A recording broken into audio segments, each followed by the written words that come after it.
Cube Radio.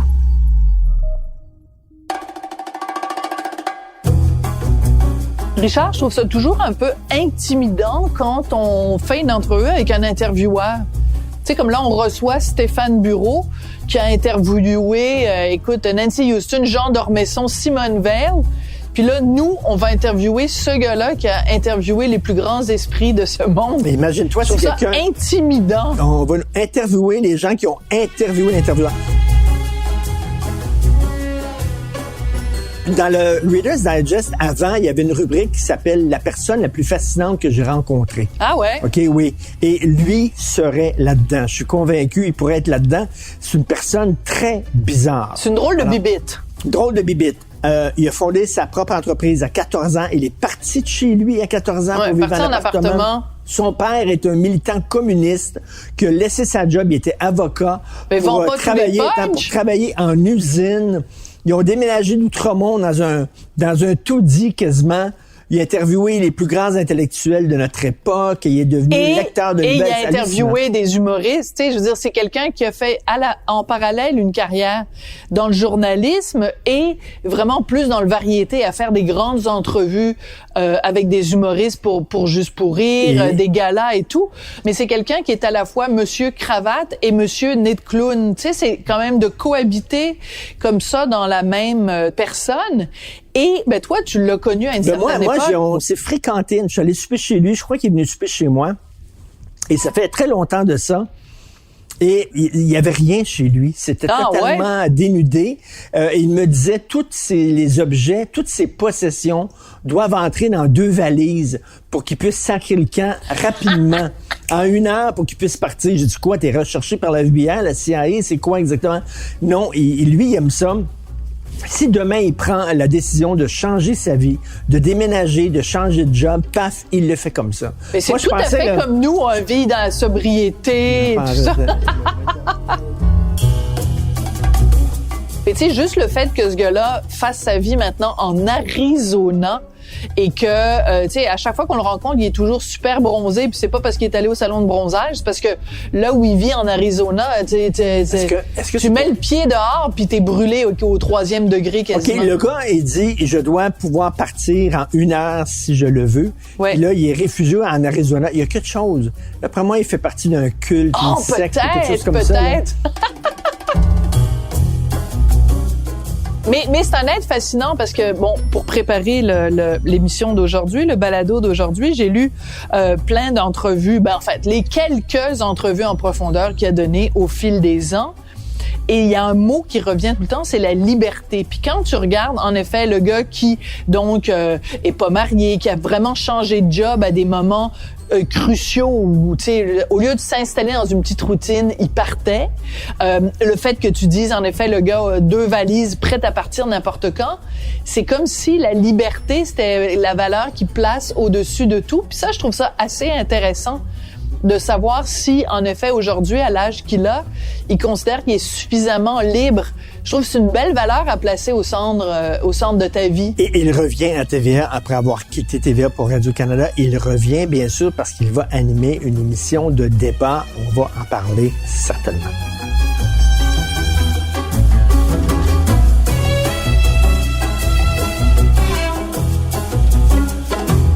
Stéphane et Richard et moi, on a participé à des émissions pilotes de ce qui va être ta prochaine émission à TVA, qui se veut une émission de débat avec un petit peu de confrontation, plus comme une émission à la française. Est-ce que les Québécois sont prêts pour ça? Une émission où vraiment les gens se confrontent comme sur un plateau français. Est-ce qu'on est prêt pour ça? J'ai beaucoup de difficultés à dire si on est prêt pour ça parce que ce genre de généralité, je les ai souvent entendues. Oui. Alors, souvent, on m'a dit, le Québec est pas prêt pour ça, mais est-ce qu'on a servi les plats? Donc, est-ce qu'on est en mesure de dire s'il y a de l'appétit ou non? Parce qu'en amont, le discours habituel, c'est qu'on refuse la chicane. Et c'est vrai qu'il y a un espace consensuel fort. Le couloir est étroit au Québec, puis on aime ça quand on finit par s'entendre, et même non pas quand on finit par s'entendre, mais quand au départ, on s'entend pour s'entendre. Il y a un peu de ça. Donc, je pense que la question est légitime, mais j'ai l'intuition qu'il y a beaucoup d'appétit aussi, puisque j'avais une métaphore qui nous ramenait à la table. Je pense qu'il y a beaucoup d'appétit pour des échanges d'opinions qui, justement, sortent de ce couloir consensuel. Je pense que la palette des opinions, des sentiments, et même dans certains cas, des ressentiments, est plus vaste que ce que l'on peut entendre et voir ou lire dans nos médias, et qu'en amont, il y a une espèce de stérilisation de la conversation qui se fait. Les boboys. Que je n'aime pas. C'est pas unique au Québec. Je pense que c'est clair que les plateformes dites grand public, par définition, sont plus frileuses, cherchent le consensus, je le conçois, mais au-delà de ça, je crois sincèrement que les citoyens, pour moi, je pense qu'on parle à des citoyens, pas à des consommateurs. Là-dessus, je suis vraiment bec et ongle acharné. Les citoyens ont une envie de débattre plus grande que ce qu'on leur offre. Ben, écoute, on va savoir s'ils aiment ça. Tu sais, si on leur offre pas, ils sauront pas s'ils aiment ça. Est-ce que le Québec était prêt à la petite vie? On ne sait pas, tu sais. Apparemment, c'est arrivé comme ça, puis oui. Les bougons. Oui. Les bougons aussi. Tu sais, voilà. c'est ce genre de truc. Oui. Si tu l'offres pas, tu sais pas si les gens vont aimer ça ou pas. Et en amont, c'est toujours présenté comme quelque chose de révolutionnaire ou de bousculant, alors que je pense pas que les bougons la proposition était originale, différente, intéressante, parce que c'était provoquant au point où tu pourrais avoir des doutes sur ça en amont. Moi, j'en aurais pas eu. C'est-à-dire que c'est un risque que tu prends comme avec n'importe quelle série que tu lances. Quand c'est bien écrit, quand ça va fonctionner éventuellement et trouver son public, j'aurais pas en amont eu de doute. La petite vie, c'était un autre combat Peut-être. parce que c'était les frontières, je dirais, de l'absurde qu'on avait fréquenté un peu avec Paul et Paul à l'époque, mais vrai. à la télévision. Puis, historiquement, on le sait, ceux qui ont les meilleurs instincts de télévision ont refusé le produit. C'est-à-dire, parmi ceux, en tout cas, qui ont les meilleurs instincts, c'est TVA qui a dit « ça pourra pas voler cette affaire-là ». C'est Radio-Canada qui est allé avec, puis c'est un des plus grands succès de l'histoire de la téloche. Mais tu disais pas? tout à l'heure que traditionnellement au Québec, on n'aime pas la chicane. Toi, Stéphane Bureau, aimes-tu ça, la chicane? Non, parce que j'associe pas la dissidence ou la divergence à la chicane. Je pense que tu peux ne pas être d'accord avec quelqu'un sans que ça soit de la chicane. Je pense que tu peux avoir des opinions. Je pense qu'on aurait sur plein d'enjeux des points de vue très différents. Tous les trois. Oui, tout à fait. Ouais. Ça m'empêche pas d'être avec vous et de penser en amont, venant chez vous, que ça va être sympathique. Et je demande pas aux gens de partager mon opinion. Je demande pas aux gens d'avoir surtout la même vision que moi. Je demande qu'on puisse ensemble, de façon civile, ne pas être d'accord. Et c'est une grosse différence. Pour moi, c'est pas une chicane. Alors, souvent, ma mère, pour ne pas la citer, trouve que je suis passionné, puis elle trouve ça très difficile de parler avec moi, parce que c'est vrai que sur certains enjeux, citoyens particulièrement, je deviens impatient. Parce que je refuse l'idée d'être indifférent. J'aime pas l'indifférence. Donc, cette passion, et ça, je le constate, puis j'aime pas le mot passion non plus, parce que c'est très galvaudé, ce feu, cette énergie, ce refus d'indifférence. Oui, exactement. Le refus de l'indifférence est associé à quelque chose d'intimidant où tu prends tout l'espace, où tu veux écraser. Puis je dis non, pas du tout. C'est juste que si tu me parles, par exemple, de liberté d'expression, si tu me parles de ce que c'est que la liberté aujourd'hui, si tu vas me parles t'enflammer. de l'espace citoyen, si tu me parles du monde dans lequel on vit, je vais devenir passionné parce que je crois que ce que nous vivons, je dis souvent que c'est formidable, mais c'est plus que formidable, ça donne le vertige. Nous vivons une époque où des choix fondamentaux se font dans nos vies. Mais le piège de ces émissions-là, que ça soit comme tout le monde en parle, ou on n'est pas couché en France, etc., c'est que il faut qu'il y ait un clash pour que les gens en parlent le lendemain, puis que ça roule sur les médias sociaux. Fait que là, soit tu sers du vin en espérant qu'il y en a qui vont être sous puis qui vont commencer à s'engueuler, puis tout ça, tu sais. Chercher le clash à tout prix. Moi, je crois pas à ça. C'est-à-dire que c'est justement le faux débat. C'est-à-dire que beaucoup de bruit masque souvent l'absence de confrontation sur le fond. Et quand je dis confrontation, d'échange de points de vue. C'est pas parce que les gens s'engueulent qu'il y a eu un échange de points de vue et qu'il y a eu de l'espace pour la dissidence aussi. Ce qui m'intéresse, c'est des points de vue qui sont marginaux. Quand on travaille dans un couloir consensuel étroit, ben tout est dissident, dans le fond. Tout ce qui ne rentre pas là-dedans devient dissident. En ce moment, ça m'intéresse et ça m'interpelle, ce qui se passe en France. Je veux pas faire dévier notre conversation, mais on me parle depuis des semaines des extrémistes qui menacent la démocratie. Mais je dis, quand on met bout à bout M. Mélenchon, Éric Zemmour, Marianne Le Pen, ils sont à plus de 50%. Donc, est-ce que les extrêmes peuvent être au centre. C'est-à-dire, est-ce que la majorité peut être à la périphérie? Je dis non, la majorité ne peut pas être à la périphérie. C'est-à-dire que 51, 52, 53, puis si on ajoute les votes de Mme Pécresse, qui... C'est ça, c'est pas marginal, là. Ben, c'est non seulement pas marginal, c'est 60% de la population française qui est mise dans le camp d'un extrémiste ou de l'autre. Mais ensemble, ils forment la majorité.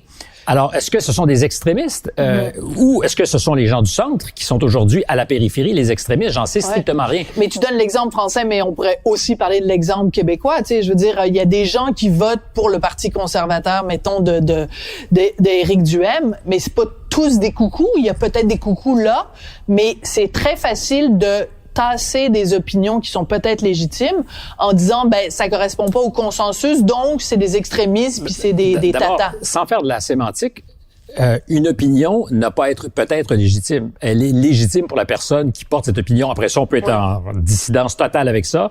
On peut même être plus qu'en dissidence, dire qu'elle est dangereuse parce que je tomberai pas dans tous les poncifs de l'époque, mais il y a des opinions sur lesquelles j'ai pas envie de faire de compromis. Mais elle est légitime pour la personne qui la porte, cette opinion. On peut penser que cette personne devrait être en prison, mais c'est son opinion. Donc là-dessus, je dis toutes les opinions ne sont pas valables, mais elles sont légitimes pour ceux qui les portent. Et sur la question du Parti conservateur, très particulièrement au Québec, c'est intéressant parce qu'il semble effectivement que la seule condition à laquelle on est prêt à recevoir Éric Duhaime, c'est si on peut le mettre KO et faire la démonstration. Ben, je dis, bon, d'abord, je peux concevoir, il y a probablement dans son programme, dans toutes sortes de choses, des questions qui doivent être posées. Mais est-ce que la seule raison qui rend sa présence acceptable sur un plateau, c'est si on peut faire la démonstration qu'il ne devrait pas y être. Je pense que ça, c'est absurde. Et je finis ma parenthèse là-dessus. Est-ce qu'on peut disqualifier les 74 millions d'Américains qui ont voté en 2020 pour Donald Trump? Ben, 4 ans après qu'il ait fait la démonstration de ce qu'il était en gouvernance. C'est-à-dire qu'on peut pas dire que ces gens-là ont été dupés par l'opération marketing. Ils l'ont vu gouverner. What you see is what you get, là. Et ils sont 74 millions. Alors, est-ce que je suis d'accord avec tous ces gens-là? J'en sais rien, mais je peux pas dire ce sont des déplorables qui ne savent pas ce qu'ils font et qui ne sont peut-être pas assez qualifiés pour participer à l'exercice démocratique. Parce que plusieurs diront, ben, ils se sont trompés. Ben, si on accepte les règles de la démocratie, je peux pas dire que... Je peux pas dire que quelqu'un s'est trompé. Il s'est exprimé. Mais là, il y a une gang de gens qui voudraient nous dire, ces gens-là, on peut les mettre à l'écran, on peut les mettre à la radio, mais pas ceux-là parce qu'ils ont des positions qui sont trop divergentes du consensus commun. Tu sais de quoi je parle présentement, bien sûr. Je peux l'imaginer, et puis on peut le nommer si c'est de Didier Raoult que tu parles, mais je pense que c'est Éric et Duhaime, et que je connais pas par ailleurs, que j'ai jamais croisé, probablement étaient jusqu'à récemment dans la même catégorie de gens que tu ne pouvais pas fréquenter dans les médias parce que sulfureux, c'est l'indice olfactif dont parle souvent Mathieu Bock-Côté. Oui, tout à fait. Mais j'ai pas à juger de ça. J'ai pas à juger de ça quand je fais mon métier. C'est-à-dire que je peux avoir une opinion privée. Ça ne regarde que moi. Mais si je fais le métier d'informer, je peux pas dire que quelqu'un, particulièrement en ce moment, qui dans les sondages fait entre 15 et 20% ou entre 12 et 20%, est illégitime. Puis le sondage n'est pas la seule mesure des choses. Mais j'ai pas à dire, moi, t'es illégitime parce que ta position n'est pas celle du couloir consensuel, disons.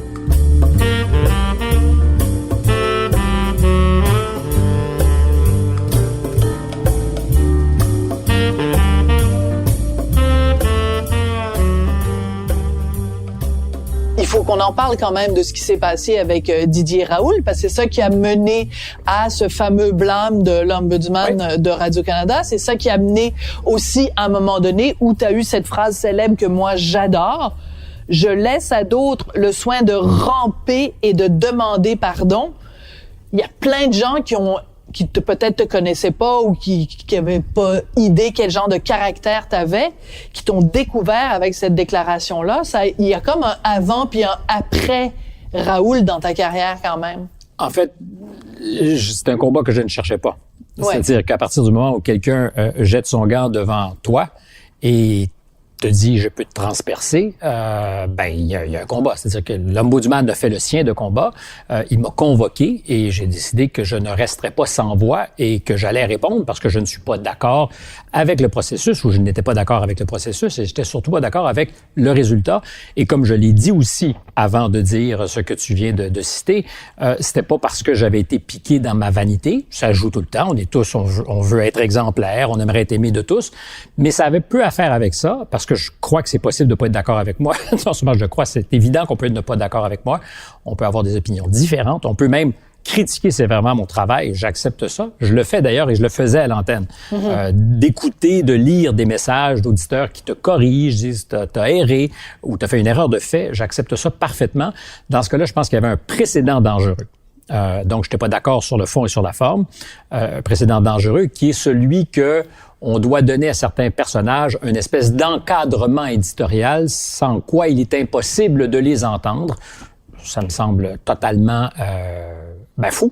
Fou parce que on est mieux de pas les inviter à ce compte-là. Mais Stéphane, tu sais ce que tu fais. Tu es un gars intelligent. Tu sais fort bien que quand tu interviews Woody Allen en plein MeToo, en plein mouvement MeToo, avec toutes les allégations qui circulaient sur Woody Allen, tu savais ce que tu faisais. Tu savais que c'était controversé. Tu savais que tu prenais les gens à rebrousse-poil, certaines personnes en tout cas.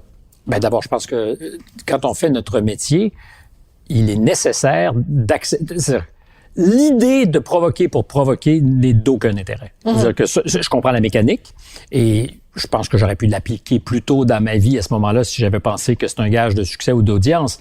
Donc, provoquer pour provoquer, on tourne en rond. Prendre des risques en donnant la parole à des gens qui sont interdits de parole à un moment donné, je crois que c'est de se battre pour des principes qui dépassent donc l'envie de provoquer. Woody Allen, je suis pas son ami, on comprendra. Je pense d'abord d'un point de vue opportuniste, d'avoir Woody Allen, c'est pas une mauvaise idée. Ben non, c'est sûr. Il va générer de l'intérêt. Je pense que c'est une contribution à notre culture générale. Et je pense que l'histoire finale n'est pas écrite. C'est-à-dire que est-ce que Mia Farrow, en tout, dit la vérité, a dit la vérité. Je ne discute pas de ce qu'il y a plusieurs éléments de cette histoire qui sont... Il y a eu 2 enquêtes indépendantes qui ont dit et sérieuses. Et très quand tu lis le livre de Woody Allen, parce qu'on l'a tous les deux lu, Richard et moi, puis toi aussi sûrement quand tu as fait l'entrevue, son autobiographie, écoute, c'est des pages et des pages et des pages. C'est plus de 100 pages d'arguments extrêmement solide. Donc, c'est trop facile de mettre ça du côté de la main. Alors, je comprends que tout le monde va peut-être dire la justice n'est pas parfaite, et j'en suis. La justice n'est pas parfaite. Elle ne l'est jamais, ne l'a jamais été, ne le sera jamais. C'est le moins mauvais des systèmes si on veut pas régler de façon brutale et animale nos conflits. Alors, c'est clair que c'est pas parfait. Mais effectivement, dans ce cas-ci, tu as 2 enquêtes qui ont été diligemment faites, pour ce que j'en comprends et dans ce que je lis, et qui, je pense, compte tenu des circonstances et aussi de l'époque avant MeToo, c'est-à-dire vous ne voulez pas donner de passe-droit parce que tout le monde se savait observé dans le processus de ces enquêtes. C'est mon impression. Donc, je pense pas qu'il y ait eu de complaisance à la lecture de cette histoire-là. J'ai pas j'ai pas eu cette préoccupation. Je me suis pas dit, on lui a fait un traitement de faveur 2 fois. Et la justice américaine, entre vous et moi, elle est loin d'être parfaite, mais elle peut être aussi implacable et particulièrement quand on est un personnage public. Oui.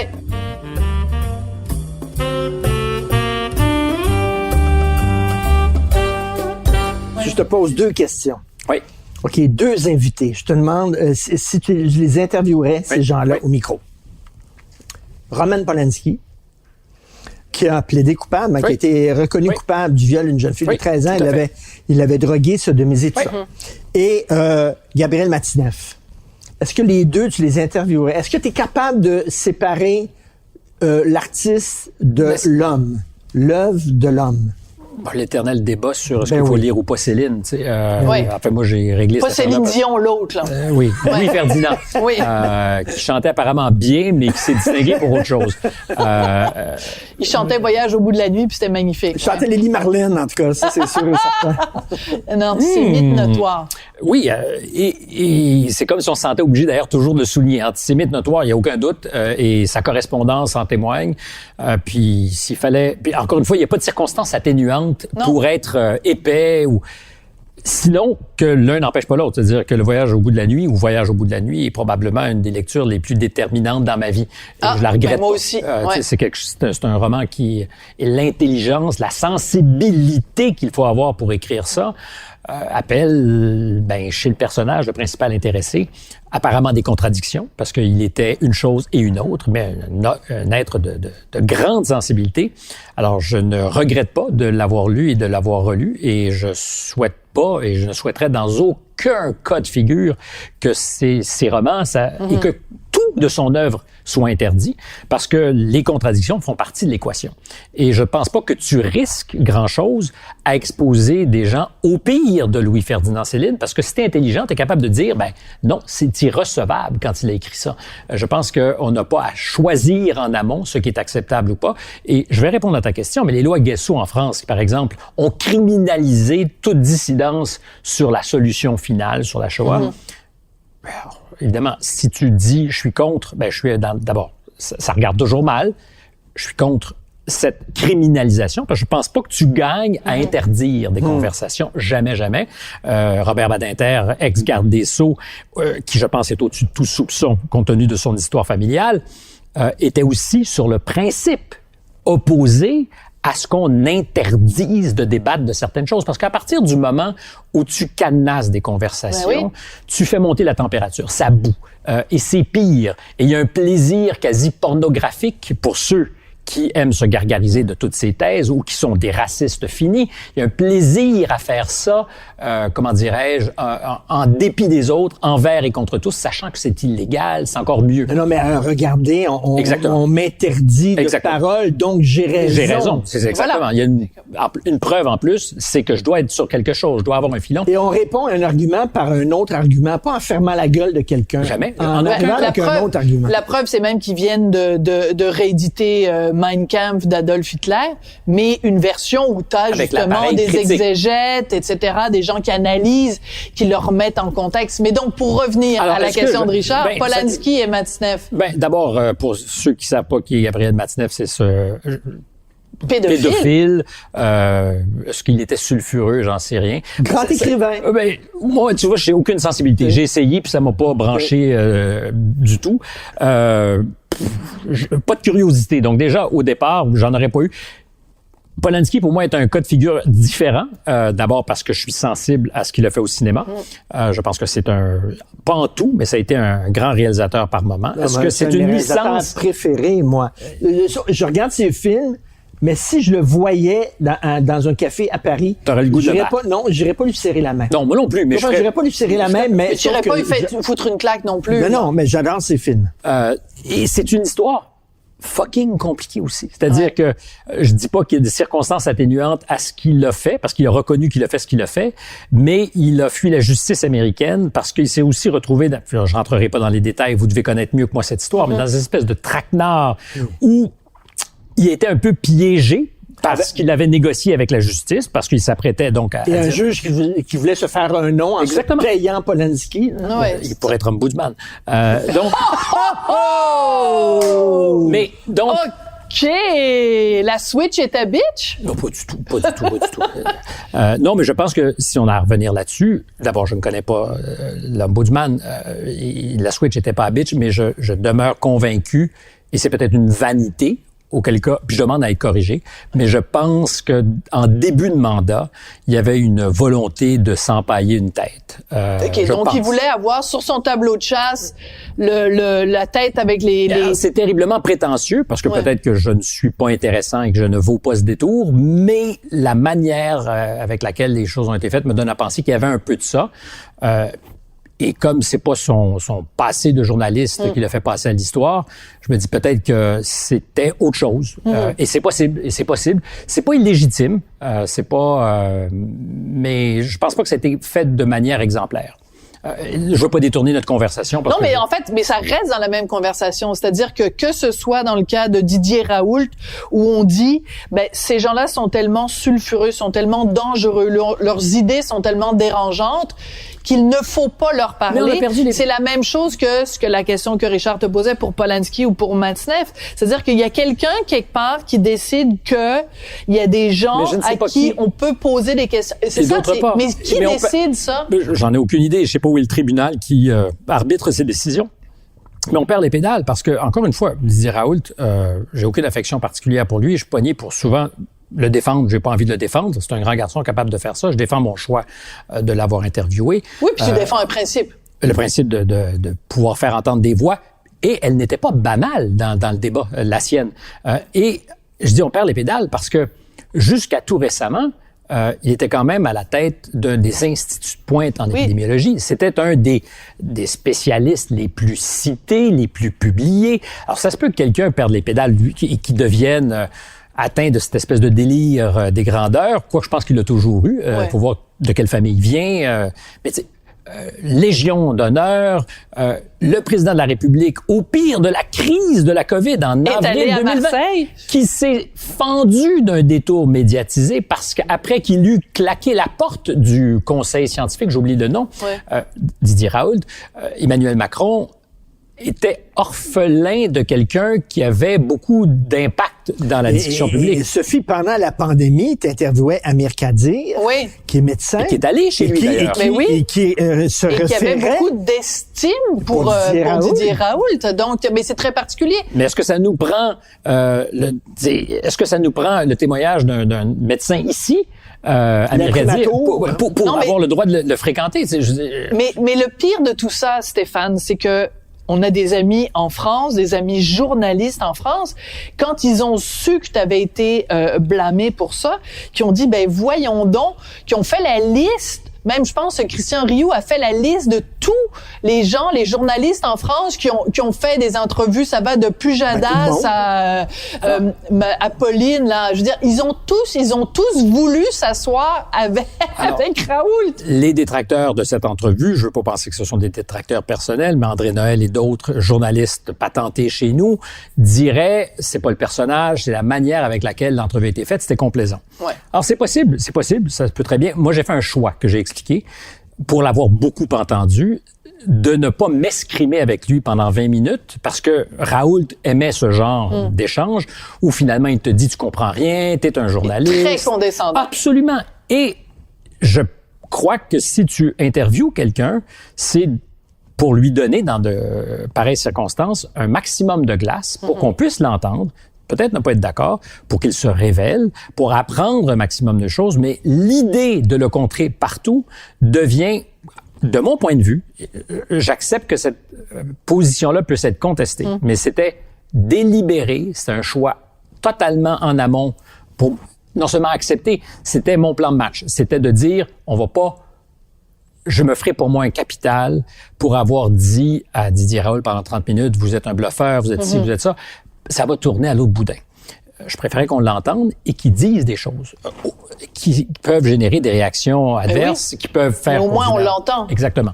Alors, il y avait un peu de ça aussi. C'est-à-dire que les gens diront, c'était pas tellement le principe, quoiqu'au départ, dans la plainte qui me visait, c'était presque ça. C'est-à-dire qu'il n'aurait pas dû être entendu. Mais s'il devait être entendu, c'est à la seule condition qu'il soit démoli. Et je pense pas que ça soit utile. Et plus encore, même si j'ai des désaccords avec lui, il était un acteur important et il fallait l'entendre. Après ça, je crois que les gens sont capables de se faire une opinion.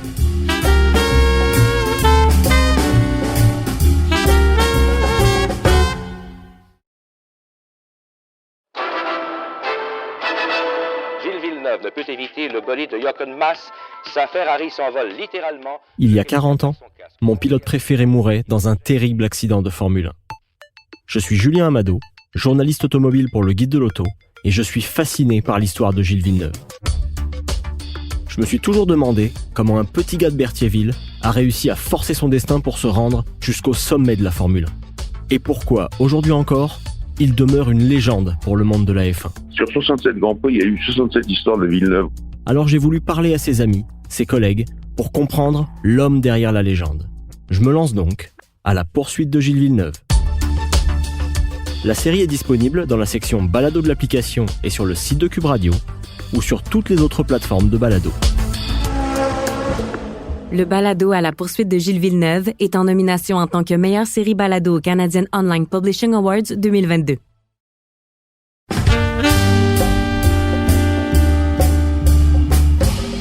Il y a beaucoup de gens dans le métier, tout ça, qui peuvent être des planqués, ils ont une job, et puis ils restent là. Toi, t'aimes ça bouger.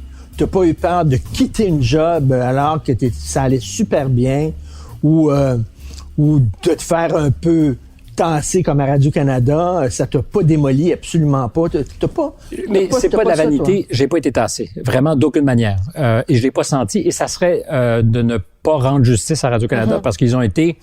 Je peux pas dire exemplaire. Puis d'ailleurs, l'Ombudsman et Radio-Canada, c'est deux choses. Ben oui, il est indépendant. Hein? Complètement. Ils ont un peu, je dirais, avec l'Ombudsman, donné en épartition une partie de leur conscience éditoriale. C'est-à-dire que il la gère. C'est comme le tribunal d'appel. Non, mais il faut qu'il soit indépendant. De toute façon, sinon, c'est pas un Ombudsman. On est d'accord. Mais ça fait donc que cette espèce d'éthique supérieure, cette dernière étape, ce tribunal ou cette Cour suprême, est pas du tout liée à l'organisation qu'est Radio-Canada. Ce qui m'intéresse encore et que j'ai pas réussi à résoudre, c'est par quel processus on nomme l'ombudsman et quels sont les critères qui font qu'on ait un bon ombudsman, mais c'est une autre discussion. Mais t'as pas peur de quitter des jobs, de perdre des jobs? Non, mais attends, c'est important, c'est que t'as pas été écarté. D'aucune façon. Et ils ont été, non pas exemplaires, c'est pas ce que je veux dire, mais ils ont été très cool. C'est-à-dire que il y avait une volonté de continuer, il y avait une volonté affirmée plusieurs fois, répétée. Ma décision de partir avait été prise avant que je commence la saison. Donc, j'avais même pas idée que j'interviewais. Donc, avant le blâme. Avant même le début de ma saison, avant que je pense interviewer Didier Raoult.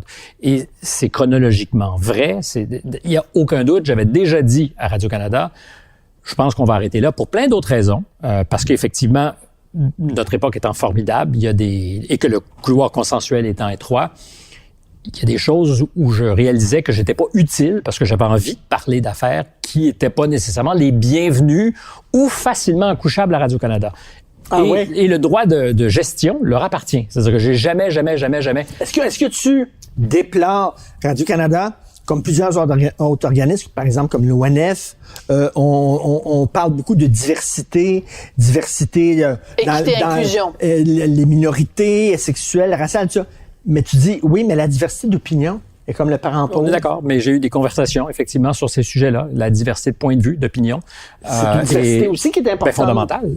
Mais est-ce que tu trouves qu'il y en a à Radio-Canada ou pas, ou qu'il n'y en a pas assez? Et est-ce que c'est une des raisons qui ont fait que même avant que ta saison commence, t'as dit... Je vais faire comme Mme Jackson à qui on a demandé, quand elle témoignait devant le Sénat, et quand on lui a demandé « Sauriez-vous me définir ce qu'est une femme? » Elle a répondu « Je ne suis pas biologiste. » Je me suis dit, vous voulez être juge à la Cour suprême, et c'est votre réponse. On est dans un monde mais vraiment disjoncté. Donc, je ne suis pas spécialiste des communications. Je n'ai pas d'opinion là-dessus.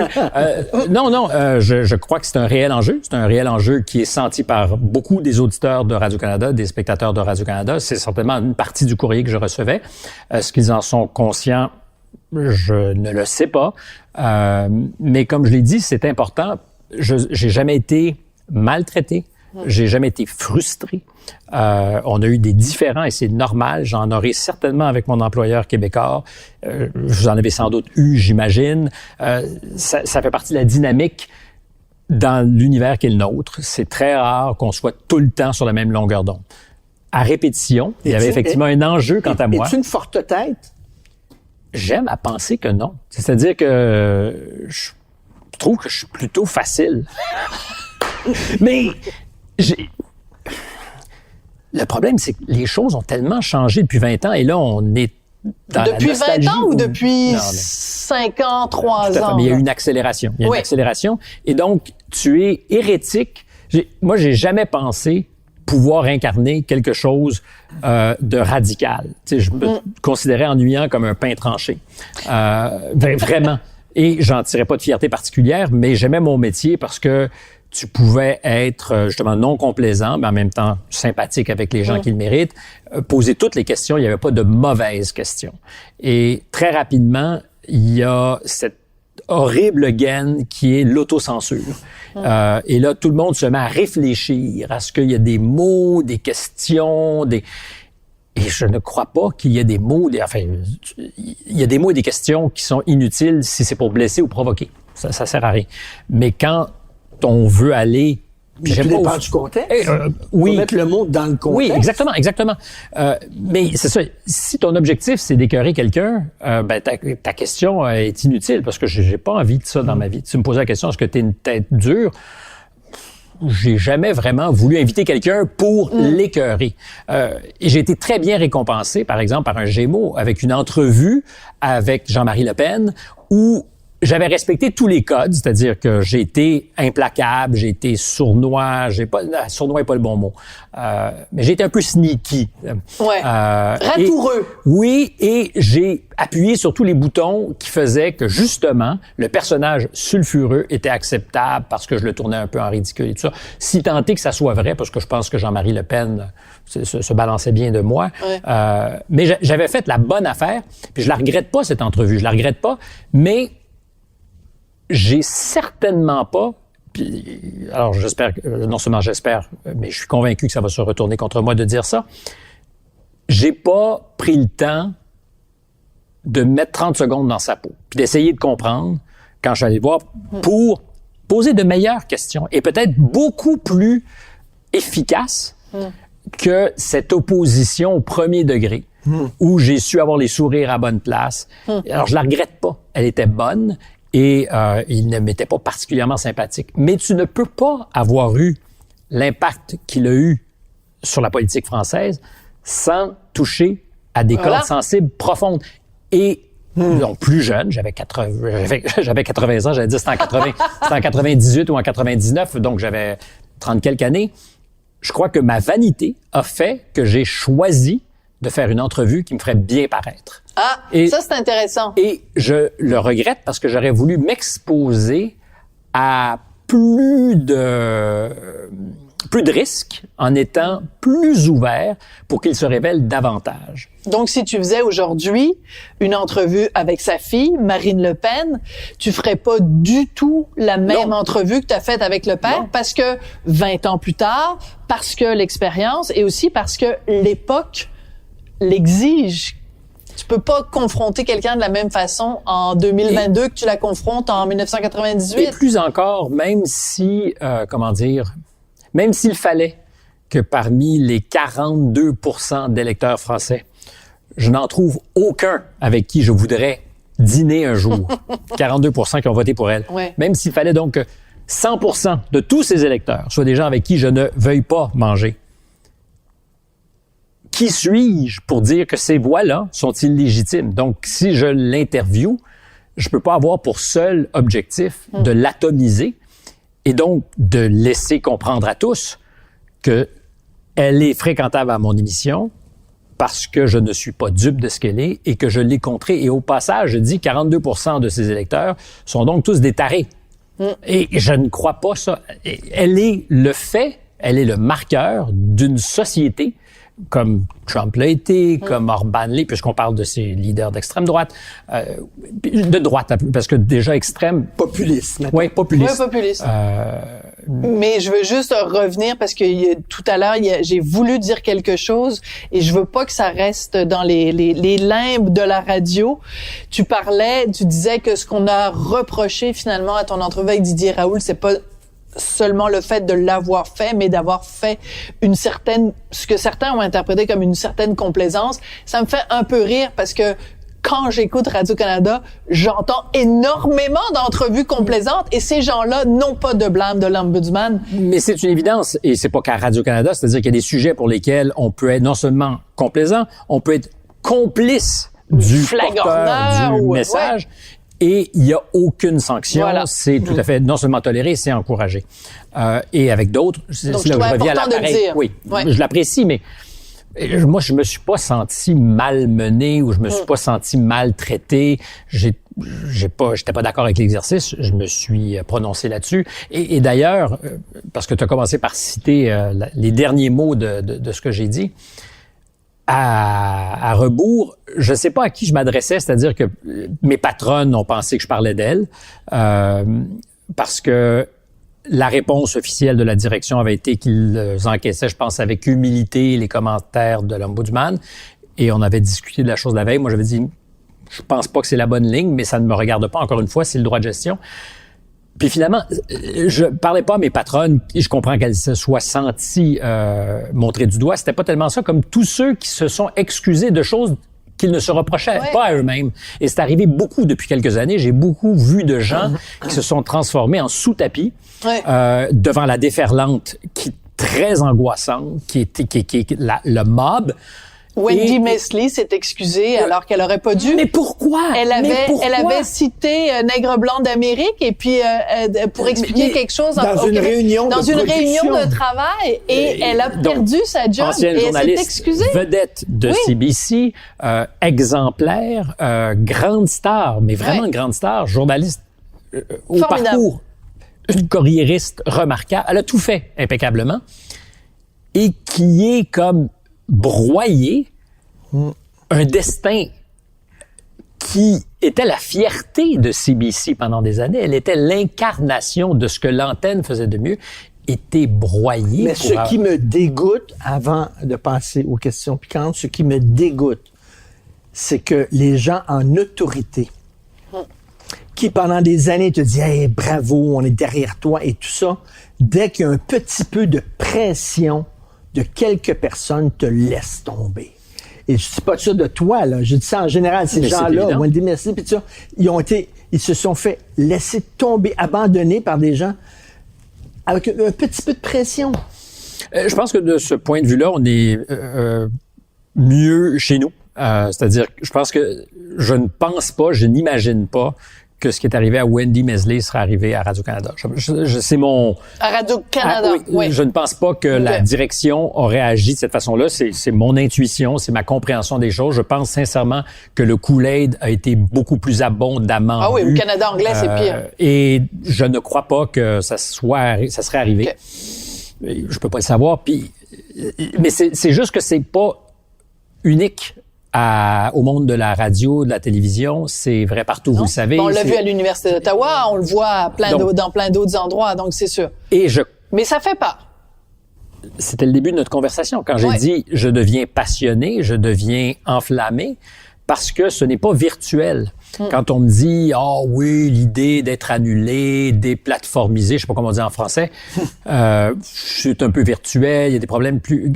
Je pense pas que c'est virtuel du tout. Il y a des gens qui ont perdu leur job. Et tu as utilisé le mot « broyer » tout à l'heure, c'est ça, là?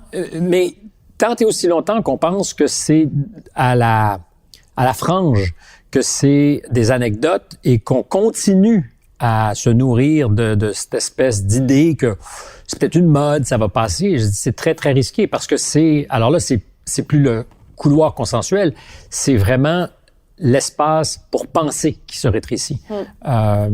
Et c'est terriblement inquiétant et je sais que il y a rien de plus à la mode que de citer Orwell depuis quelques années, mais il avait tout vrai. Il avait tout vrai.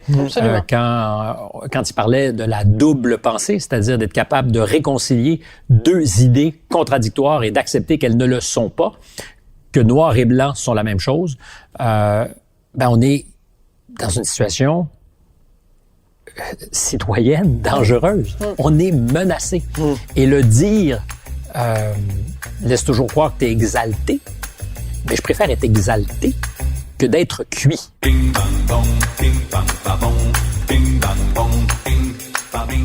Alors, elles sont là, les questions moi qui piquantes. pige. C'est toi qui piges et tu les lis. Et la seule raison pour laquelle c'est Richard qui les a écrites, on les a conçues à deux, c'est parce que Richard a une très belle écriture et que moi, j'ai une écriture de patte de mouche absolument illisible. Tu as travaillé à Juste pour rire. Comment tu réagis quand les allégations concernant Gilbert Rozon ont commencé à sortir? La vérité courte à cette affaire-là, c'est que je connais Gilbert depuis 30 ans. C'est quelqu'un qui a été dans ma vie important. Donc, j'ai jamais commenté cette affaire-là parce que elle me met en porte-à-faux. Et que quand on a été amis avec quelqu'un, le mieux qu'on peut faire, c'est d'avoir de la discrétion. Donc, point, j'ai rien d'autre à ajouter. Je peux pas dire rien qui serait utile dans cette conversation. Sinon que mes années à Juste pour rire, elles, ont été plutôt agréables. Parce que j'ai pas, à aucun moment, c'est une organisation folle, c'est une famille dysfonctionnelle. Peut-être que le leader y était pour quelque chose. Mais en tout cas, ça fédérait beaucoup de gens de talent un peu foqués. Je dois dire, c'était une espèce de bande de pieds nickelés. Et je suis pas en train d'essayer de dévier.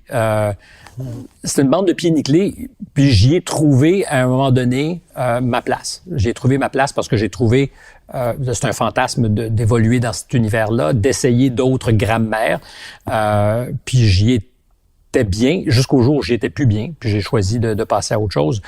Mais donc, pour le reste, aucune opinion publique. Est-ce que tu te rappelles le texte que Louise Cousineau avait écrit quand on a appris que tu allais faire des entrevues et travailler avec Juste pour rire? Alors, je me rappelle pas des détails, je me rappelle très bien de l'histoire parce que c'était l'histoire du nez de clown. Elle viendra ensuite l'histoire du nez de clown parce que j'ai réagi comme ça. Ouais. Vas-y, je te laisse. Non, mais alors, je l'ai ici. Le 7 septembre 2002, dans la presse, elle a titré « Mercredi noir pour Stéphane et son look de clown ». Oui, tout à fait. Et donc, alors, c'est quoi l'affaire du nez? On a commencé sur les métaphores sulfureuses tout à l'heure. Je sais pas si on a commencé, mais on a parlé de métaphores. Donc, suite à cet article, il faut voir l'histoire. Le contexte est toujours ennuyant, puis je veux pas agacer personne. Mais Radio-Canada, le syndicat, choisi d'aller en grève à un moment donné. Nous étions tous sur la rue. Ça a duré un certain nombre de semaines. À ce moment-là, la direction de Radio-Canada, même si j'étais le présentateur du téléjournal, savait que j'avais démissionné. Donc, elle savait parce que c'était connu de mes interlocuteurs, c'était pas un secret, et j'avais pas dit que je m'en allais, mais que je voulais faire autre chose. J'avais convenu avec eux que je serais là tant et aussi longtemps qu'ils n'auraient pas une solution, donc c'était pas un coup de tête, c'était pas genre telle date je partirai. Donc, ils le savaient. La direction des programmes, pas de l'information, sachant que je préparais un projet qui deviendra Contact 2.0, m'a dit, est-ce que tu as envie de le développer? Puis le départ de ça, c'était de dire, Contact, cette espèce d'encyclopédie de la création, comme je le nommais, serait produit avec différents producteurs, chacun spécialiste dans son champ d'activité. Donc, les grands humoristes avec Juste pour rire, éventuellement nos producteurs pour la philo. C'était un peu ça le gabarit. Et Radio-Canada a donné beaucoup de sous pour qu'on fasse des pilotes. Juste pour rire a été le premier producteur qu'on a désigné pour ça. Donc, il y avait une relation réelle. On était en grève. J'ai fait le pilote. J'ai gagné ma vie pendant qu'on était en grève, comme d'autres l'ont fait à faire autre chose. C'est pas allé tellement plus loin éventuellement. On est retourné au boulot. Et, je ne sais pas, plusieurs mois plus tard, plusieurs semaines plus tard, parce que c'était pas un secret. Quelqu'un, Juste pour rire, dit à un journaliste, oui, on a travaillé avec Stéphane, et ça devient un énorme scandale. C'est-à-dire cette idée que le chef d'antenne puisse avoir des relations avec un... Alors, s'il y en avait eu, c'était pour un projet qui serait arrivé après que j'ai quitté le téléjournal. J'ai été pendu haut et court. La direction, à ce moment-là, n'a pas pris fait et cause pour moi. Tout le monde s'est écrasé sans dire... Ben oui, on savait ce qui se passait. Il l'a pas fait dans notre dos. On a même payé 50 000 $ pour le pilote. C'était le montant qui avait été dépensé à l'époque. Bref, ils n'ont pas été très courageux. Et quand cet article a été publié, tu me dis en octobre, je pense que le gala des Gémeaux était une semaine ou deux plus tard et je me suis présenté avec un nez de clown. Et j'ai fait honte à tout le monde. Alors, imagine la haute direction de Radio-Canada au Gala des Gémeaux me voyant. Alors, je me rappelle de ce moment où là, on a parlé de l'acte manqué, de mon veston volé chez Eaton, de ce que j'avais choisi de me suicider professionnellement. C'est possible. De toute façon, j'avais pas grand-chose à perdre parce que je savais que je m'en allais. C'était un bras d'honneur. Et c'était un fuck you, quand même. C'est un bras d'honneur. Il y avait, c'était un nez d'honneur. Puis, c'est un peu court, jeune homme. On aurait pu dire, ma foi, bien exactement, des choses une péninsule. Oui, un roc, un c'est cap. une péninsule. Donc, c'était effectivement court et rond parce que c'était un nez lumineux, rouge, que je me rappelle de ce moment où je vais à la toilette pour le mettre, parce que je suis avec ma gang, le nez dans ma poche. Je pense à ça. Puis il y a un processus, hein. C'est-à-dire que tu te dis, OK, je vais sauter en bas du précipice, puis il n'y a pas de bungee, il n'y a pas de parachute, il n'y a rien. Tu sais, je vais sauter. Et alors, est-ce que c'était suicidaire? Je pense pas. Moi, je trouvais ça juste drôle. Ça me fait penser quand j'ai mis ma burqa. Ben oui. En ondes, en direct à LCN, où j'ai animé avec une burqa, j'avais le cœur qui battait en disant, est-ce que je le fais pas? Alors moi, j'avais le cœur qui battait très fort, parce que évidemment, c'est l'industrie qui est là. Puis je sais que j'ai fait... écoute, quand je repense, je pense à mon ami Jean Pelletier, qui était mon rédacteur en chef, à tous ceux qui étaient là et que je suis allé à la toilette après avoir gagné le Gémeaux, puis je mets mon nez rouge, puis là, je sors et je soutiens. Je reste dans les conversations, je me promène et je le garde. Et là, tu sais, c'est comme... je sais pas, c'est crissement débile. Mais je sens, puis je veux le décrire pour les gens qui nous écoutent. J'ai pas repensé à cette affaire-là. La face que tu fais, c'est la face du c'est quoi tu dis le canari là, le canari qui a mangé le chat, c'est ça? Ouais, mais t'as la face d'un petit gars de 12 ans qui a fait un mauvais tour et qui a réussi à le tenir jusqu'au bout. Ça, c'est vraiment la face que t'as en ce moment. Deux choses. J'ai de la sympathie pour le guts que j'ai eu. Ouais. Donc, ça serait comme je m'envoie des fleurs. Et je regrette le geste qui a blessé des gens. C'est-à-dire que dans mon équipe, autrement, je pense que ça a blessé des gens. Puis c'était évidemment pas l'intention parce que moi, j'avais juste envie de dire « Hey! » parce que... Oui, et fuck you, ça se dit aussi. Je refuse de penser à des mots qui ne se disent pas. J'avais été un peu largué. Personne ne le savait, en fait, sauf la personne qui a passé la commande et qui s'est lavé les mains. Voilà. Autre question. Tu t'es déjà décrit comme un éternel itinérant. Éprouves-tu des problèmes à t'attacher, à t'engager? Ben oui. Oui? Merci. Bon. Ben oui, c'est vrai. Parce que toi, tu veux de la liberté, quelque chose de très important pour toi. Oui, puis c'est pas de la liberté. Parce que c'est aussi une chose qui, moi, m'a tué. Puis je sais qu'on a des opinions très divergentes sur ce qui s'est passé à Ottawa, pour t'avoir lu. C'est-à-dire que quand on s'est mis à tourner en ridicule, et j'ai pas de divergence d'opinion sur tout ce qui est épais, mais quand on m'a rapporté que c'était des gens qui étaient de la liberté, moi, je refuse qu'on puisse... Enfin, je refuse. Pour moi, là, c'est pas, j'ai pas la vérité. Mais je veux pas tourner en ridicule cette aspiration. Qu'elle soit mal canalisée, mal présentée, tout ça est possible. Mais pour moi, la liberté, justement, c'est pas la liberté. Je parle de toi. Tu es un itinérant. On s'est déjà fréquenté dans une autre vie. Moi, j'avais été totalement flabbergasté par ton appartement où je m'attendais plein de livres. Et tu me disais, toutes mes possessions doivent entrer dans 2 valises pour que je puisse partir en 1 heure, que je puisse foutre le camp. Est-ce que c'est encore vrai? Ça te résume, selon moi, dans ma tête. Tu es un itinérant, donc tu as des problèmes d'engagement et d'attachement. Il n'y a aucun doute. Et c'est pas facilement soluble. C'est très difficile pour les gens que j'ai aimés et qui m'ont aimé. Et puis c'est très difficile parce que je serais donc aujourd'hui heureux d'avoir gardé les maisons que j'ai achetées, puis je serais donc tellement riche aujourd'hui, puis j'aurais probablement un fonds de pension et toutes ces choses. Et oui, mon plus grand fantasme, c'est d'être disponible à n'importe quoi et à limiter ce que je possède à 2 sacs. J'y suis arrivé par moments, puis je suis comme un accordéon, j'oublie. Puis là, je me mets à, non pas à accumuler, mais à vivre de façon plus... Je suis dans ce processus en ce moment. Je finis de rénover un appartement que je vendrai sans doute 2 jours après l'avoir rénové. Depuis 3 ans, je vis avec un petit garde-meuble où sont entassées quelques possessions que je me suis dit. J'ai dû les payer en frais de garde-meuble 3 fois depuis 3 ans parce que ça vaut rien. Mais bon, je les ai gardés pour le cas où je rénoverai un appartement. M'y voici. Ça va arriver dans l'appartement mardi. Donc, après 3 ans sans adresse, sans domicile fixe. Mais t'es comme un gars qui est poursuivi par le FBI puis qui doit partir. Comment il s'appelait? Partir comme ça, là. Le fugitif. Voilà, exactement. C'est ça. Le fugitif. Mais c'est quoi qui te fait peur? T'as peur que si t'as trop de possession, tu vas... Sophie, si j'étais capable de répondre, tu imagines comme ça. Mais j'essaie de faire ta psychanalyse, mon beau Stéphane. 5 ans, ça n'a rien donné.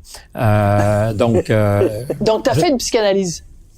C'est pas une monumentale erreur parce que j'ai adoré la personne avec qui je faisais ça, mais ce n'était qu'un exercice de vanité. La psychanalyse, je crois que c'est sérieux? Oui. Je pense que tu ne règles pas par la logorée, par le discours.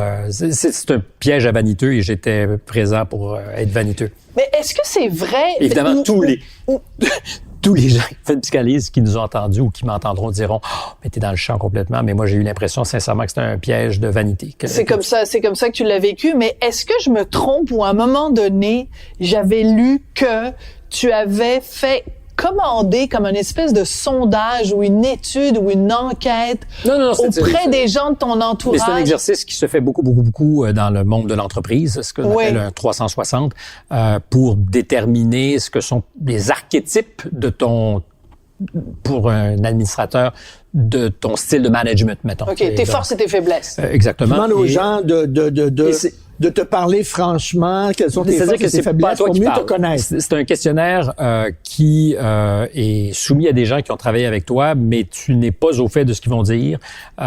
C'est une espèce de façon de déshabiller la personne. Ouais. Et 360 parce que justement, on s'expose à ce que des gens disent, il y a un poisson dans le dos, là. Et ils le voient pas. Oui, j'ai fait ça il y a plusieurs années. Pourquoi tu avais besoin de faire ça? Je pense qu'il n'y a pas de mauvaise façon d'être plus au fait de soi-même. Tous les exercices peuvent être utiles.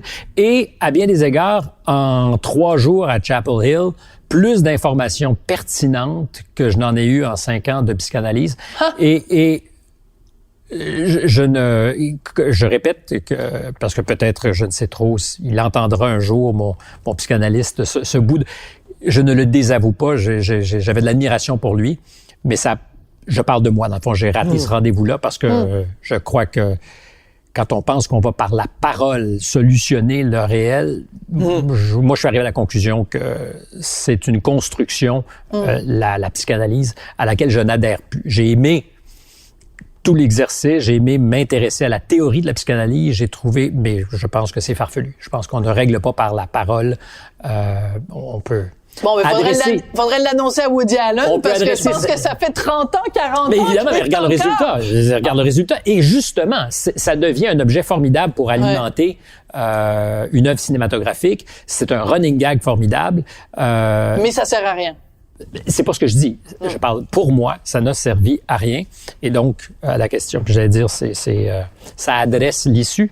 C'est-à-dire que pour moi, ça ne l'a pas adressé. Ouais. Et, moi, je ne m'intéresse pas suffisamment à moi. C'est ça. Pour parler de moi pendant 1 heure, 3 fois par semaine. Je ne m'intéresse pas à moi. Et c'est le même principe que de... Mais de toute façon, t'as une femme pour ça. C'est une femme qui est là pour te rappeler c'est quoi tes défauts, puis elle te les rappelle plusieurs fois par jour. Puis ça coûte pas mal moins cher qu'une thérapie. Autre question piquante. Tu as recueilli le testament politique de Jacques Parizeau où te situes-tu à propos de la question souverainiste? Je me situe nulle part parce que j'ai jamais de ma vie dit à quelle enseigne je logeais. C'est ça, tu ne veux pas. Non, je trouve ça totalement mais tu loges à une enseigne, mais tu veux pas le dire. Ou tu t'en fous? Non, ça serait une réponse. Si je m'en foutais, on pourrait donc dire c'est qu'il n'a absolument pas de fibre nationaliste. Non, je me suis jamais prononcé. J'ai été également détesté à certains moments dans mon rôle d'acteur politique ou journalistique, également détesté par les libéraux et les péquistes. Je trouvais que c'était parfait. J'ai eu beaucoup de sympathie pour Jacques Parizeau à cause d'une histoire commune qui nous a liés, c'est-à-dire que je l'ai fréquenté ou commencé à le fréquenter quand il venait avec son bâton de pèlerin à Washington. On a établi une relation de confiance. C'était pas mon ami, c'est quelqu'un que je ne connaissais pas autrement que professionnellement. Et un jour, quand j'ai fait la proposition complètement un peu déjantée de lui parler sans aucune règle le jour du référendum, sous prétexte que lors du premier, M. Lévesque n'avait parlé à personne et qu'on n'avait aucune trace, donc au nom de l'histoire, et j'y croyais. Il a tout de suite dit oui. Il a dit oui parce qu'il avait confiance, puis parce qu'il croyait que l'histoire, avec un H majuscule, effectivement, avait besoin d'un document où la personne qui est à la croisée des chemins se raconte pas la veille ou le lendemain, mais au jour dit. Donc, j'avais une énorme sympathie. Puis évidemment, à cause de ça, j'ai... Et c'était son fameux discours sur l'argent, le vote. C'est-à-dire que ça vient plus tard, parce que moi, je lui parle en début d'après-midi. Je suis au Palais des Congrès quand ça arrive. On doit se reparler après le discours. Il faut voir qu'en après-midi, quand on se parle, son sondeur, M. Lepage, lui dit qu'il va gagner. Ils en sont assez convaincus. C'est serré, mais ils pensent qu'ils vont gagner. Je pense qu'en début de soirée, ils pensent que c'est encore jouable. Et le deal qu'on a, c'est qu'à la fin de la soirée, on va se retrouver pour le dernier sit-down de la journée. Je ne lui parlerai pas. Il part comme ça. Donc, il commet le discours. Mais il est amer, il est cassé, j'imagine. Je ne le vois pas. Enfin, je le vois passer. Et je sais que mon rendez-vous, donc, est annulé. Et j'aurais voulu... Tu feras pas ton coming out aujourd'hui. J'ai jamais pensé que c'était là-dessus utile parce que ça polarise pour rien quand on fait notre métier. Et je ne voudrais pas donner raison à un... Enfin, aujourd'hui, je pense que c'est beaucoup moins essentiel à nos conversations. Dans les années 90, dans le cadre politique qui était le nôtre, évidemment, c'était un ou l'autre. Je pense que c'était pas utile de se présenter pour l'un ou l'autre, sachant que je pouvais être, je le crois toujours, un interlocuteur capable d'entendre les deux côtés de la médaille. Alors donc, non. Je comprends ça, mais seulement si tu permets, je trouve que c'est plus pertinent que jamais cette question-là avec le multiculturalisme canadien, avec la langue française, qui a énormément de difficultés, tout ça. De dire que cette question-là n'est plus pertinente aujourd'hui, je trouve qu'elle est encore pertinente. Je me suis donc mal exprimé. Je pense que la question nationaliste ou la question nationale, pour l'option de faire ou non un pays, est moins importante dans la mesure où je pense que réalistement, les chances sont très minces. La question de l'identité québécoise, comment on se pose, c'est une toute autre affaire. Alors, on me dira, c'est pas une toute autre affaire. Je pense qu'il faut s'arranger avec ça, en tout cas. C'est une toute autre affaire parce que je ne crois pas qu'à court ou moyen ou même long terme, surtout à long terme, la démographie est défavorable à l'équation gagnante d'un pays québécois. C'est ça. C'est que le défi, c'est de maintenir l'identité nationale sans réalistement faire l'indépendance. Mais je pense que, par ailleurs, tu peux être furieusement nationaliste sans être indépendantiste. Je pense que c'est tout à fait possible. Pour moi, c'est pas le grand écart. Bon, c'est très bien répondu. On fait une autre on a le temps. On va les faire au complet. On a pris la peine de les écrire. Il faut bien qu'ils les lisent. Tu as souvent répété que tu as un mode de vie frugal. Es-tu cheap, radin? Je pense pas. Donc, je me pose des fois la question parce que, à mes yeux, l'argent est quelque chose de super important. D'abord parce que j'en ai manqué. Je me suis mis dans la marde quand j'étais très jeune. J'étais en faillite technique très jeune. Donc, faillite technique parce que... c'est ça. J'étais en faillite à 16 ou 17 ans. Et j'ai eu peur d'en manquer toute ma vie. Pas pour en avoir de façon ostentatoire, mais pour être libre et autonome. L'argent, pour moi, Joseph Campbell, je le cite souvent, et c'est du frozen time. C'est du temps au congélateur de l'argent. C'est-à-dire que si tu as 1 000 $ et que 1 000 $ te permet de vivre un mois, tu as un mois au frigo ou au congé qui t'attend pour faire ce que tu veux. C'est ça, quand t'as parti à un moment donné, t'as pris 1 ou 2 années sabbatiques, c'est parce que t'avais suffisamment d'argent pour le faire. J'en ai pris plusieurs. Donc, l'argent, c'est de la liberté. Pour moi, ce n'est que ça. Ouais. Tout le reste est sans intérêt. Je préfère avoir les moyens de dire non à l'auto que je conduis plutôt qu'autre chose. C'est-à-dire, je préfère avoir les moyens de choisir, mais c'est franchement pas très important. Et oui, je pense que fondamentalement, je suis assez frugal. Et c'est un avantage compétitif dans la vie parce que si tu es le prisonnier d'un mode de vie ou si tu es le prisonnier de ta carte de crédit, tu peux pas avoir beaucoup d'ambition parce que tu es toujours confronté au financement de ta fin de mois. Mais il faut expliquer quand même brièvement aux gens, parce que c'est pas tout le monde qui le sait, quand tu as fait ta faillite à 16-17 ans, c'est que tu t'étais lancé en affaires. Tu es parti en appartement, puis tu t'es lancé en affaires, et tu t'es planté, mais monumentalement. Mais comme on peut se planter monumentalement à 16 ans, c'était proportionné quand même, mais c'était... je sais pas, un passif de 100 000, 120 000 Hey, à 16 ans. Oui. Et dans ces années-là? Oh. Oui, à une OK. époque où tu n'achetais pas d'une laitue et 2 carottes pour 100 000 non, c'était lourd. Et c'est des responsabilités parce que il y a des gens que j'ai pu payer des années plus tard, d'autres que j'ai pas payé. Et c'est sur ma conscience une des affaires les plus lourdes. T'es sérieux? Oui, tout à fait. Des entreprises, je me rappelle je les nommerai pas, mais d'une grande compagnie, des imprimeurs qui avaient imprimé quelque chose. Enfin, quelque chose, c'est plus que quelque chose. C'était un programme pour le Salon du Livre pour lequel je travaillais. J'étais sous-contractant.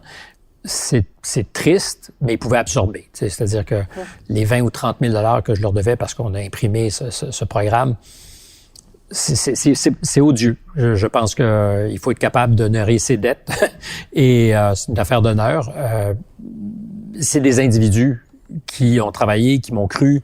Alors, il y en a que j'ai retrouvés. Il y en a à qui j'ai payé 10 ans plus tard, que je suis allé, d'autres pas, d'autres pour qui j'imagine oublié. Puis j'ai travaillé quand j'étais très jeune, après ça, très humblement chez mon grand-père sur ses terrains à 4 piastres de l'heure ou 3 piastres de l'heure. Beaucoup d'heures pour payer le minimum. Puis mon père m'a un peu avancé d'argent, mais il était pas riche, mon père.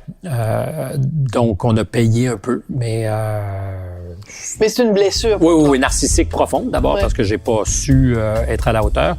C'est une question de principe aussi. Et donc, l'argent, pour moi, c'est depuis cette époque important, non pas pour paraître, mais pour être capable d'être autonome.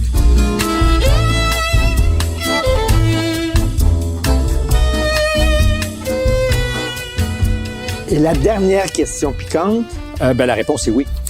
Je lis la question. Ton père était militant communiste. Est-ce que cela t'a rendu allergique aux idéologies, au dogmatisme? Profondément. Il n'y a rien qui me rend plus malade que l'idéologie. Il s'est guéri lui-même d'ailleurs parce qu'il était trop intelligent pour succomber au piège. Raconte-nous.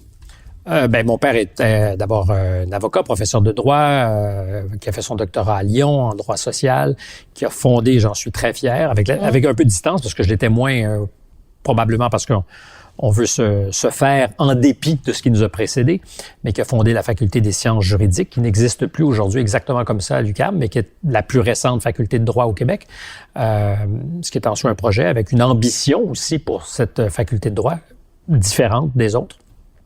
Mais c'était aussi un vrai militant communiste qui a milité au PCO, Parti communiste ouvrier, qui a tout bazardé pour travailler en usine, transporter des sacs de ciment à la Maple Leaf Céramique. C'était la mode où les intellectuels allaient en usine. Exactement, allaient convertir. Pour se rapprocher du peuple. Non, c'est pas juste se rapprocher, pour former des cellules, pour préparer la révolution. Il avait quel âge quand il a tout laissé pour aller travailler en usine? Fin de la trentaine, peut-être. C'était plus un jeune homme, là. Mais toi, tu demeurais à Outremont avec tes parents, et là, du jour au lendemain, tu te retrouves presque dans un sur la rue Hutchison. Sous-sol sur la rue. Oh mon Dieu, c'est tellement bizarre. Avec des souris dans la maison. J'ai un souvenir, mais vraiment très, très marqué de ça. Et évidemment, le problème, c'est qu'on n'est pas équipé pour être sage. C'est-à-dire pour prendre ça, d'abord, pour avoir l'admiration que j'aurais pu avoir pour quelqu'un qui croit assez à ses affaires pour prendre tous ces risques-là. Ce qui est dur, c'est la honte. C'est la honte avec mes amis à PGL, d'être rétrogradé, de ne plus habiter sur Kerb, mais de me retrouver dans un sous-sol avec un père qui était un peu trop alternatif à mon goût à ce moment-là. Est-ce que tu trouves que c'est comme entrer dans une secte? Ton père était entré dans une secte? Je suis pas capable de juger ça parce que d'abord, j'ai 12-13 ans. Je pourrais dire oui, parce que aujourd'hui, j'ai les outils pour décoder. Puis parce que j'ai vécu des expériences. Je suis allé, j'ai souvent raconté cette affaire-là, mais je suis allé rue Frontenac, à un retour du Kampuchea de gens du PCO, puis c'était les jeunesses du parti qui étaient réunies pour être convaincus. C'était la nouvelle itération de la révolution culturelle.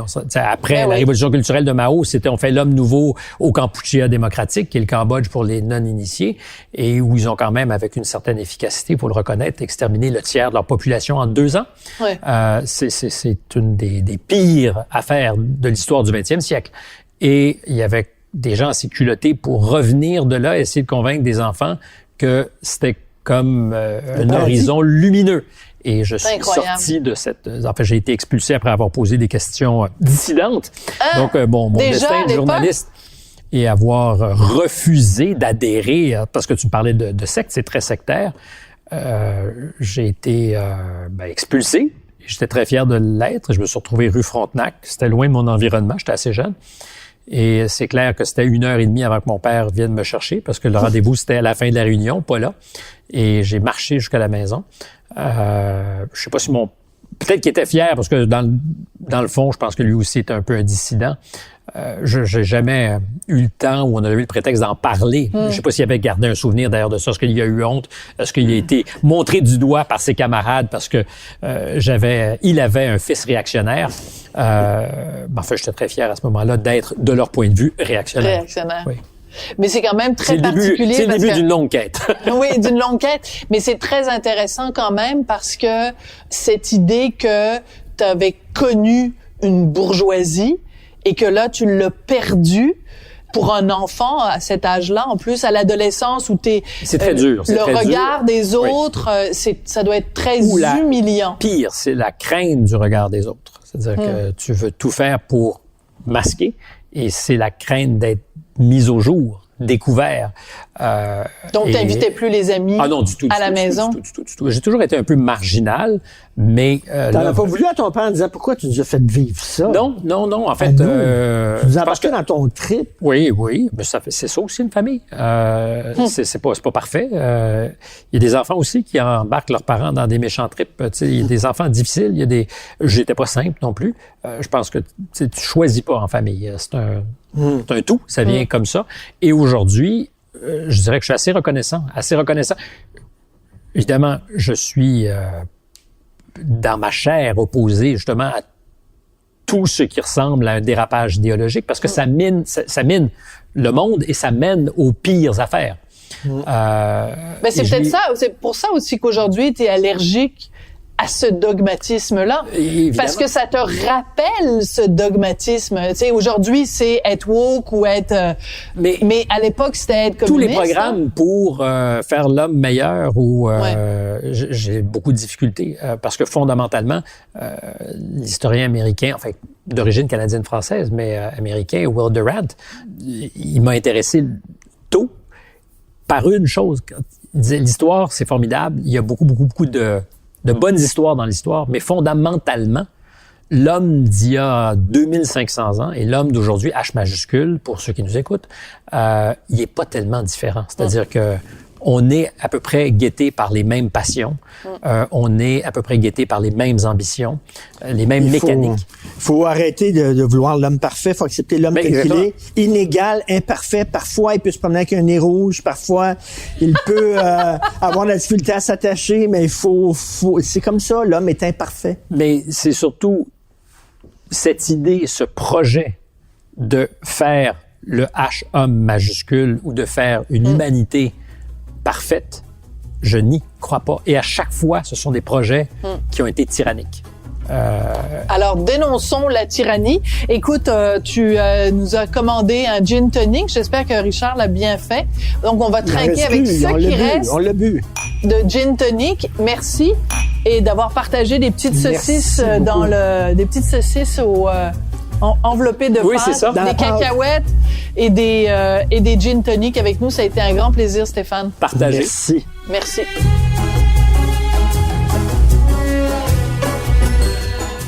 Vous avez écouté l'Apéro piquant avec Sophie et Richard. À l'animation, Sophie Durocher et Richard Martineau. À la recherche, Sophie Durocher. Au montage, Philippe Séguin. À la prise de son et à la réalisation, Anne-Sophie Carpentier et Bastien Gagnon-Lafrance. Une production Cube Radio.